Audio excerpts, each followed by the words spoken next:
नमस्ते, मेरा नाम डॉक्टर अंकिता भगत है। मैं कलिंगा हॉस्पिटल में काम करती हूँ। मैं कंसल्टेंट पीडियाट्रिक और न्यूनेटोलॉजी डॉक्टर हूँ। आप देख रहे हैं स्वास्थ्य संवाद।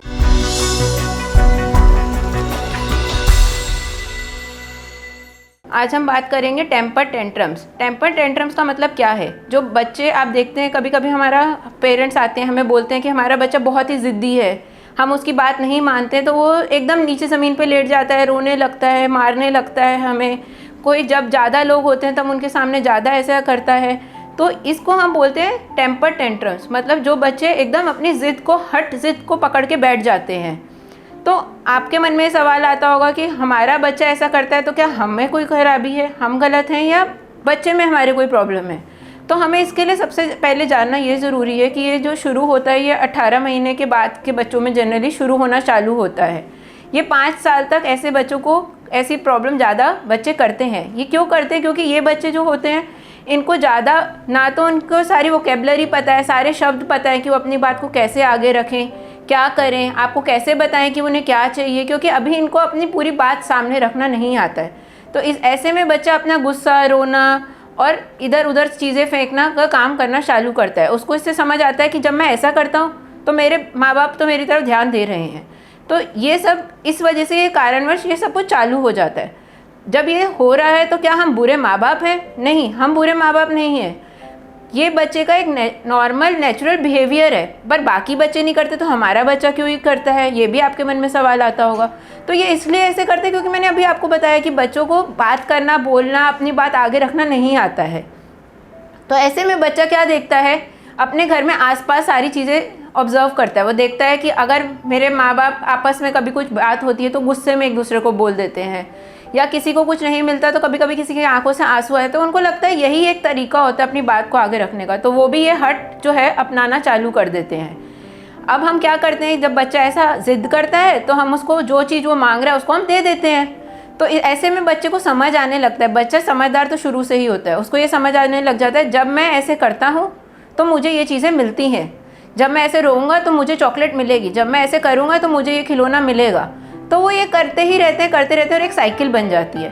तो इस चीज़ को हमें क्या करना है, कंट्रोल में करना है। अब आप पूछेंगे कि बच्चा इसको हम कैसे कंट्रोल में करें, क्योंकि ये हमारा बच्चा तो कभी कभी हम बाहर मॉल में जाते हैं, वहाँ पे ऐसी हरकतें चालू कर देता है, या हम बहुत सारे रिलेटिव्स के सामने जाते हैं तब करता है, तो हमारे को तो उसमें अच्छा नहीं लगता कि हमारा बच्चा ऐसे कर रहा है।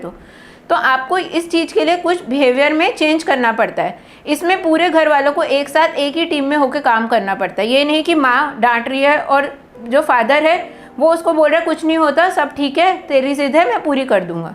हम दोनों को एक ही टीम में होकर काम करना पड़ेगा। जब भी बच्चा ऐसा करता है तो हर बारी उसकी जिद पूरी नहीं करनी होती है, उसको एक अकेली जगह पे छोड़ दिया जाना चाहिए। पर वो जो जगह है वो हमें पहले देखनी चाहिए कि आसपास उसके कोई ऐसी चीज़ तो नहीं जिससे बच्चे को नुकसान हो जाएगा, लग जाएगा। अगर वो ज़्यादा इधर उधर हाथ मारेगा या रोएगा तो उसको लगेगा तो नहीं। अगर हमें पता है वो जगह सेफ़ है, सब कुछ है, आप वहाँ से बच्चे को बिना कोई अटेंशन दिए वहाँ से चले जाओ। जब बच्चा देखता है कि माँ बाप अटेंशन दे रहे हैं तो वो और ये नखरे और ये सारे टेंट्रम्स शो करता है।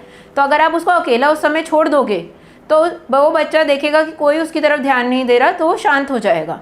तो उसके बाद जब बच्चा शांत हो जाएगा तो आप उसको समझाओ कि आपने क्यों मना करा, ये चीज़ क्यों अच्छी नहीं है। अगर आप गुस्से में, हम आपको भी समझाया जाएगा तो आप भी और गुस्सा होते हैं, तो बच्चा भी वैसा ही है। तो जब हम उसको उस समय समझाएंगे तो वो भी उस समय गुस्सा होगा, तो उस समय बच्चे को छोड़ देना है। बट जब हम मॉल जाते हैं तब क्या हम ऐसा कर सकते हैं, या हम बाहर अपने रिलेटिव्स के घर ऐसा कर सकते हैं? आप तभी भी ऐसा कर सकते हैं। बच्चे को वहाँ बाथरूम में ले जाइए, या बच्चे को अपनी गाड़ी में बिठा दीजिए, थोड़ी देर के लिए उसको शांत छोड़ दीजिए, उसकी तरफ ध्यान मत दीजिए। जब आप देखेंगे, बच्चा देखेगा कि अब मेरे रोने से कोई फ़र्क नहीं पड़ रहा, वो शांत हो जाएगा। फिर आप उससे बात करने की कोशिश करिए। तो ऐसे में बच्चे को एक ये बिहेवियर उसका चेंज होता रहेगा। अब हमें कैसे पता चलेगा कि कभी कुछ ऐसे निशान हैं जिनसे हमें पता चल जाएगा, क्लू हमें मिलेगा कि हमारा बच्चा ऐसा करने वाला है? खासकर जब बच्चा बहुत भूखा होता है या बच्चा बहुत थका हुआ होता है, बहुत खेल के इधर उधर उछल कूद करके जब थका होता है, तब बच्चे ऐसे बिहेवियर शो करते हैं। तो जब आपको पता है आपके बच्चे का खाने का टाइम है या बहुत थक गए, तो उसको उस पहले ही वो ये सारी चीज़ें करें, अपनी ज़िद शो करना शुरू करें। आप उससे पहले ही उसको खाना दे दें, उसका एक फ़िक्स टाइम रखें कि उसको इस समय पे सोना है, रेस्ट करना है। और बच्चे को अच्छे काम करने पे पॉजिटिव रिवॉर्ड दो, और जब वो गलत करता है तो उसको मार पीट के नहीं सिखाओ, आप उसको अकेला छोड़ दो। तो वो थोड़ा टाइम आप आउट करोगे तो बच्चा वो सीखेगा कि हमें ऐसा नहीं करना है। तो हम इस तरह से टेम्पर टेंट्रम को कंट्रोल में ला सकते हैं। पर टेम्पर टेंट्रम जब हम सोचते हैं तो कभी कभी हमें, कुछ बच्चे ऐसे होते हैं जो अपनी सांस भी रोक लेते हैं, एकदम से सांस लेना बंद कर देते हैं, जिसको हम बोलते हैं ब्रेथ होल्डिंग स्पेल।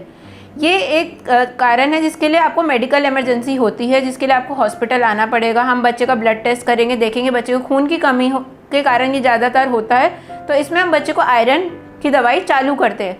पर बाकी जितना भी टेंट्रम टेंट्रम का स्पेक्ट्रम है उसमें आपका सिर्फ इतना ही काम है कि आप बच्चे को एक अच्छा बिहेवियर चेंज में लेकर आएँ। Thank you.